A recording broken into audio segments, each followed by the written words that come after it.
OBC महासंघ के द्वितीय महाधिवेशन में आयोजक मंडल खुशहाल बोपचे जी, बब्बन राव तावड़े जी और उद्घाटक और मुख्य अतिथि के तौर पर राष्ट्रीय पिछड़ा वर्ग आयोग के पूर्व अध्यक्ष जस्टिस वी ईश्वरैया जी और हमारे नेतागण जो बैठे हुए हैं मंच पर और जो चले गए, बहनों और भाइयों, ये जो पिछड़े वर्ग के लोग यहाँ पर इकट्ठा हुए हैं, अभी हुकुमदेव नारायण जी कुछ कह के गए थे और वो बात यहाँ पर हुई है, ये अच्छी बात नहीं है, स्वस्थ परंपरा नहीं है।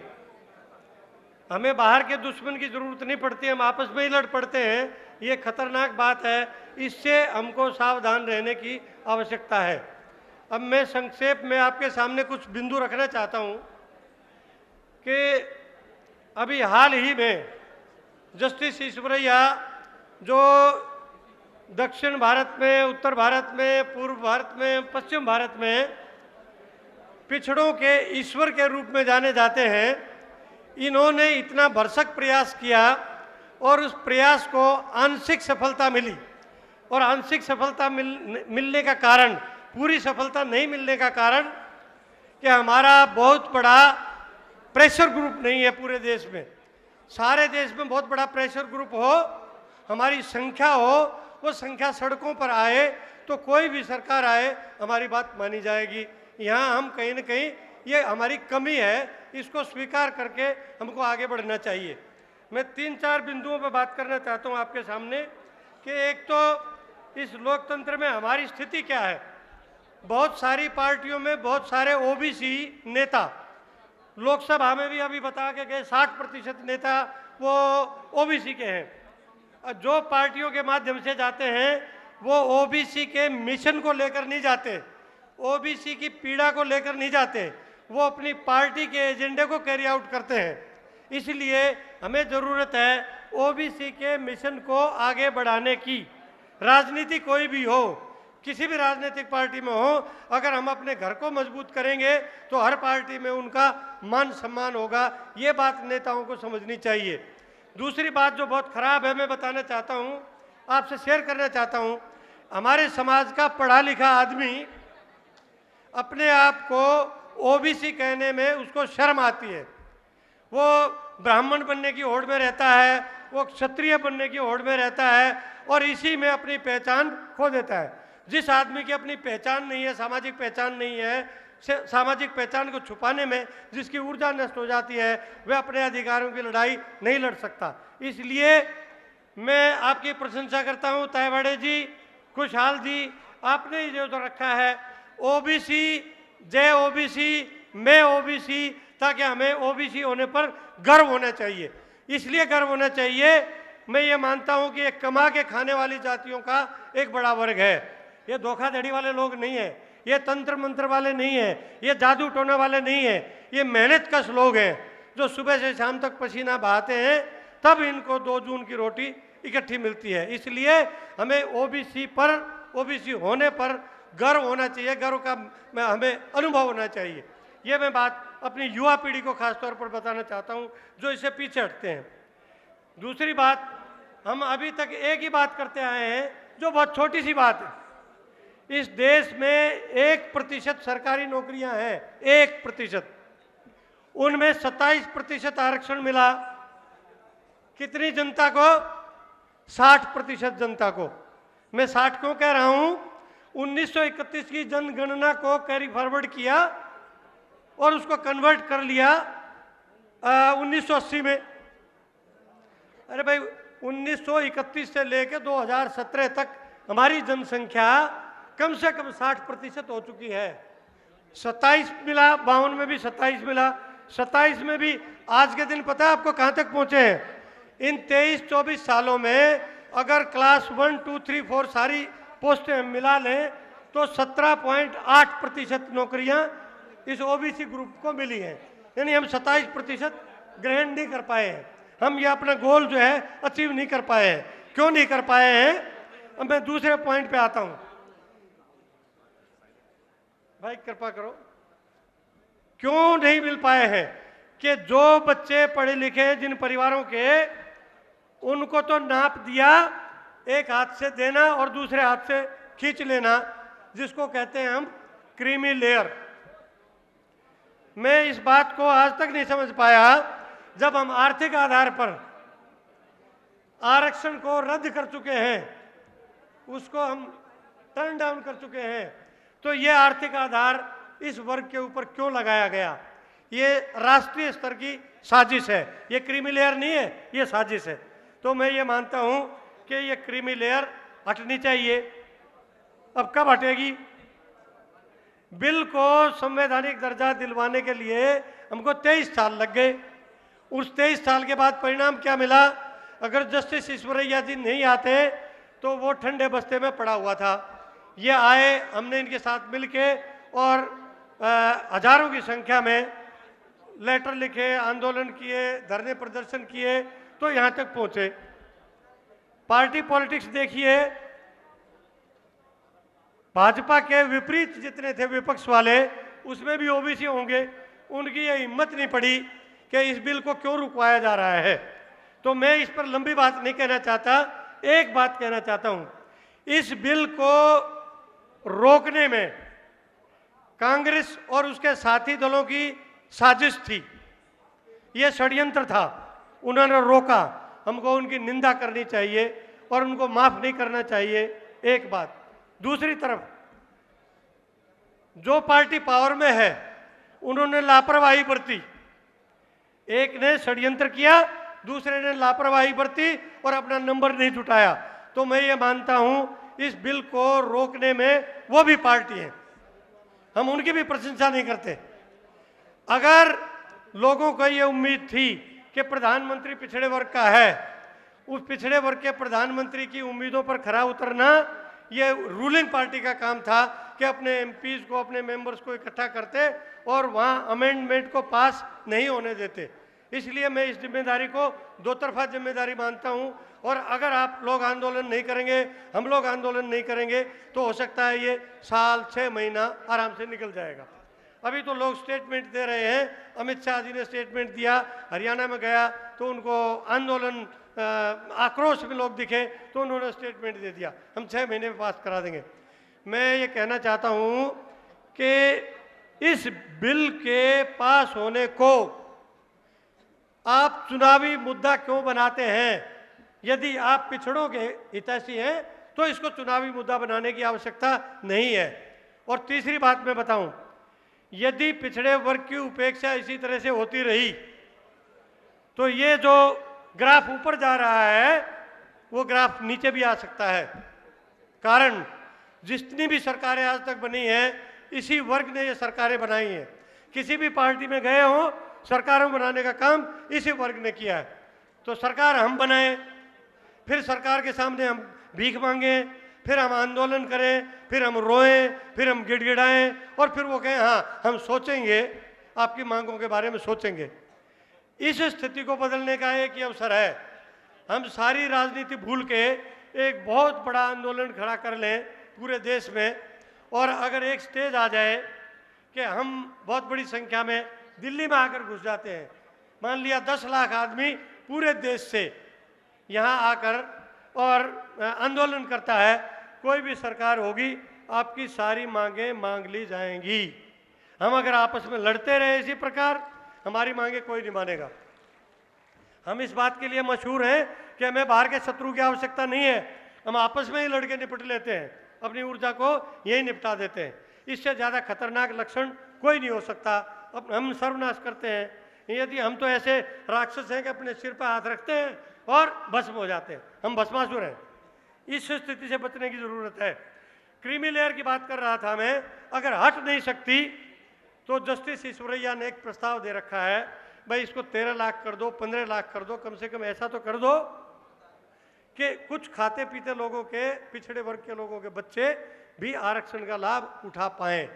और ये भी आंदोलन से होगा, हाँ हाथ जोड़ने से ये भी नहीं होने वाला है। फिर एक बात और, आप पढ़े लिखे आदमियों के लिए खास तौर पर मैं बता रहा हूँ ये बात, क्या किसी देश में आज तक ऐसा हुआ है कि उनको ये नहीं मालूम कि पिछड़े वर्ग की जनसंख्या कितनी है। जब पिछड़े वर्ग की जनसंख्या आपको नहीं मालूम है तो आप उनके लिए, उनके हित के लिए जो भी बात कह रहे हैं वो झूठ है, वो नारा है, वो केवल एक वोट लेने की राजनीति है। मैं समझता हूं कि जो अभी सोशो इकोनॉमिक जनगणना हुई थी उसको पहले पब्लिक किया जाए, अगर वो दुरुस्त नहीं तो उसको दुरुस्त किया जाए, उसके आधार पर जितना हमारा हिस्सा है उतना हिस्सा हमको दिया जाए, ये एक रास्ता निकल सकता है। और ये रास्ता कैसे मिलेगा? जब तक अलग मंत्रालय ओबीसी का नहीं होगा केंद्र सरकार में।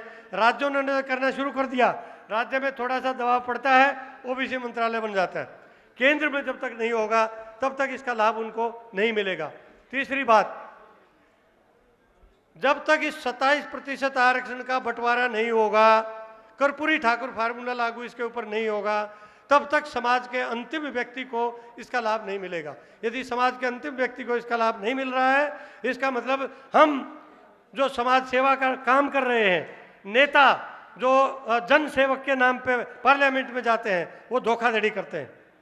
मुझे लगता है कि जो अंतिम आदमी है, चाहे वो दलित है चाहे पिछड़ा है, उसके कल्याण की बात करनी चाहिए। उसके कल्याण की बात तभी हो सकती है जिस तरह से 8 राज्यों में बंटवारा हो गया है, वर्गीकरण हो गया है, उसी प्रकार से केंद्र सरकार की नौकरियों में भी वर्गीकरण होना चाहिए। कम से कम इसके 3 हिस्से होने चाहिए। जब तक नहीं होंगे आपको न्याय नहीं मिल सकता। विधायिका में हिस्सा, अगर विधायिका में ही हिस्सा मिल जाए हमारी जनसंख्या के अनुपात में, तो ये लड़ाई लड़ने की जरूरत नहीं है, ये महाधिवेशन करने की जरूरत नहीं है, हम वही निपट लेंगे पार्लियामेंट में। पार्लियामेंट में हमारी मेजोरिटी होगी तो हम वही निपट लेंगे। विधायिका के लिए लड़ाई करने की जरूरत है, जो मुझे लगता है कि सारे रोगों की दवा है, एक रामबाण औषधि है कि गांव के प्रधान से लेकर लोकसभा तक ओबीसी का हिस्सा उसके जनसंख्या के अनुपात में दिया जाना चाहिए। और कोई देगा नहीं, ये लिया जाएगा। एक आरक्षण का एक मुद्दा और आपके सामने रख दूं, आज जो आरक्षण हम ले रहे हैं ना, ये हम आरक्षण ले नहीं रहे। दलित, पिछड़े, जनजाति वाले सारे मिलके 49.5%, जनरल 50%, तो ये आरक्षण जनरल का है और 50% है। जिनकी जनसंख्या 12.5% हो सकती है, 15% हो सकती है, तो 15% जनसंख्या वाला 50% का लाभ ले रहा है और 80-85% वाला जो जनसंख्या वाला जो वर्ग है वो 50% में सिमटा हुआ है। और उस 50 में भी कभी क्रीमी लेयर आ जाती है, कभी मिस इंटरप्रिटेशन आ जाता है।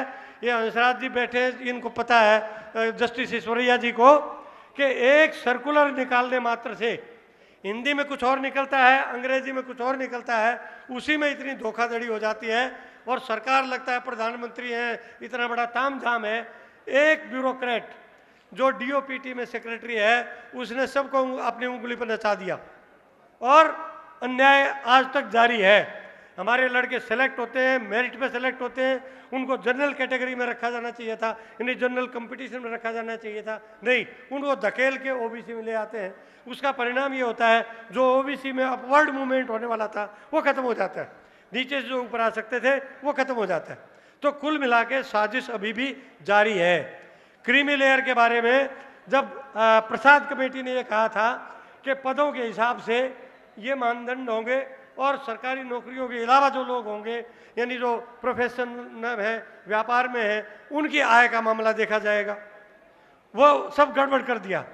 सारी सरकारें ऐसा घालमेल कर रही हैं कि सब इनकम सर्टिफिकेट मांगते हैं। एक और बात, खतरनाक बात, हर दूसरे तीसरे साल नया जाति प्रमाण पत्र चाहिए।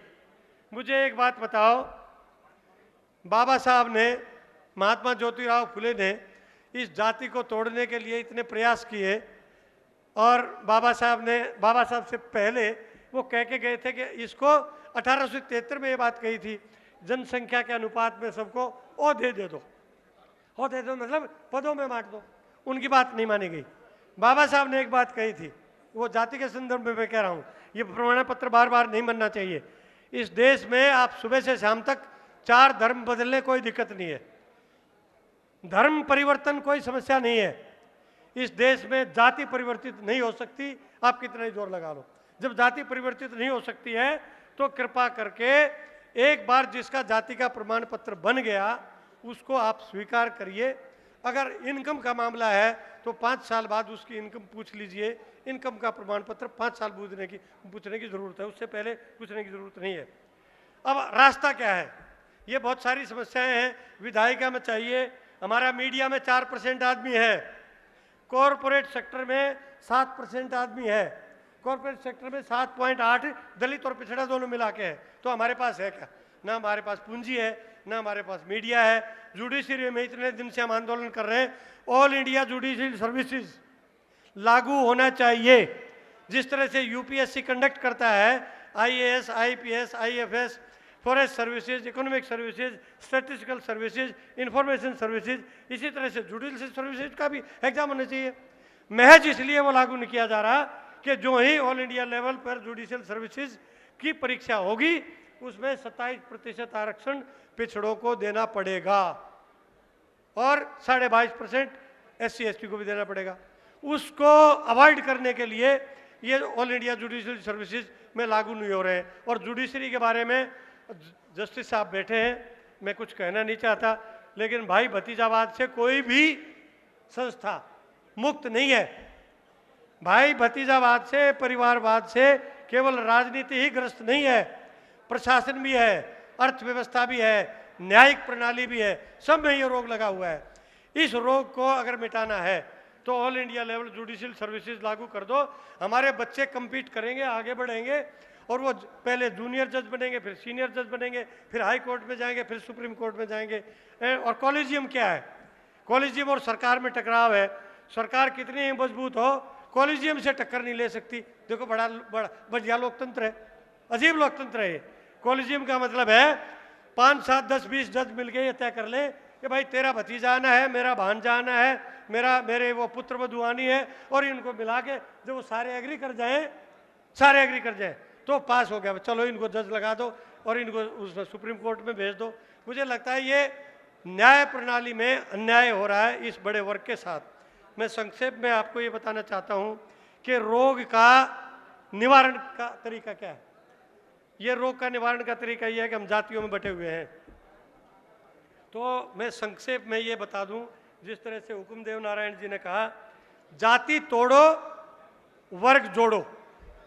जिस दिन हम वर्ग में कन्वर्ट हो जाएंगे, क्लास में कन्वर्ट हो जाएंगे, हमारी संख्या ज़्यादा है, हमारी वोट ज़्यादा है और हमारी उंगली से मशीन ईवीएम दबाने से ही हमारी सरकार बन सकती है, बशर्ते कि हम जातियों के ये जो किले बना रखे हैं, एक जाति उससे छोटी वो उससे बड़ी, और उसी में लड़ाई होती रहती है, इसलिए हम एक नहीं हो पाते। तो जाति तोड़ो वर्ग जोड़ो। एक और बात है, ये बहुत सारे लोगों को पता है और बहुत सारे लोगों को नहीं पता है। मुस्लिमों की जनसंख्या 18% है, उस 18% में 17% जो है वो पिछड़े वर्ग के लोग हैं। वो पिछड़े वर्ग के लोग हैं क्योंकि किसी भी स्टेज पर जो सफाई कर्मचारी का भी काम करता है वो अगर मुसलमान है तो वो ओबीसी है, वो एससी में नहीं गया है। अगर ओबीसी की उनकी भी जनसंख्या है तो क्यों ना हम ये कहें कि ओबीसी एक समान, हिंदू हो या मुसलमान। अगर धर्म के आधार पर हम बांटेंगे लोगों को तो नहीं बात बनेगी। तो हम अपना बड़ा दायरा बनाने के लिए एक जातियां तोड़े और एक धर्म की जो दीवार है उसको तोड़े, और क्योंकि सारे पिछड़े हैं, सारे दुखी हैं, हमको इकट्ठे होकर ये लड़ी चाहिए। प्रस्ताव क्या है? प्रस्ताव ये है, देश में जाति विहीन समाज हो और राजनीति विहीन ओबीसी का संगठन हो। मैं फिर दोहरा देता हूं, जाति विहीन समाज हो और राजनीति विहीन ओबीसी का संगठन हो। इतना बड़ा संगठन हो कि एक कॉल पर 5, 7, 10 लाख आदमी इकट्ठे हो जाए।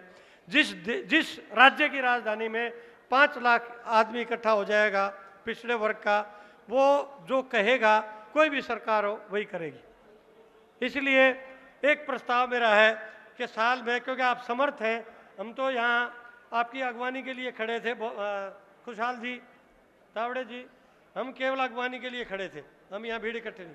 मैं आपके इस आंदोलन की, इसको व्यवस्थित करने की, इसको आयोजित करने की लाख लाख बधाई देता हूँ। और मैं ये कहता हूँ कि आप बार बार महाराष्ट्र में करिए, वो नहीं मना करता, लेकिन बड़ा कार्यक्रम करना हो, अगली बार रामलीला मैदान में करिए, इंडिया गेट पर करिए, जहाँ धारा 144 लागू होती है वहीं पर 10 लाख की रैली करनी चाहिए। उसके बाद कोई भी प्रधानमंत्री हो, किसी की भी सरकार हो, आपकी सारी बातें मान ली जाएंगी। आपने समय दिया, मेरे दोस्तों को एसोसिएट करने का समय दिया, मैं उन सब का भी धन्यवाद करता हूं और आप सबका धन्यवादी हूं। और मैं आपको आमंत्रित करता हूं कि 1 साल के अंदर 10 लाख हम पूरे देश से, पूरी स्टेट से, ये बड़ी संख्या नहीं है और कोई दूसरा रास्ता नहीं है। हम पेटी पॉलिटिक्स छोड़ दें, अपनी समस्याओं को लेकर अपना एजेंडा तैयार करें, अपने लोगों को इकट्ठे करें, उनको रास्ता बता दें कि दिल्ली यहाँ पर है, ये है दिल्ली, यहाँ पर ही राजनीति का केंद्र है। तो 1 साल के भीतर हम कोई बड़ी रैली करें, ये मेरा प्रस्ताव है। धन्यवाद। जय ओबीसी, जय ओबीसी। धन्यवाद।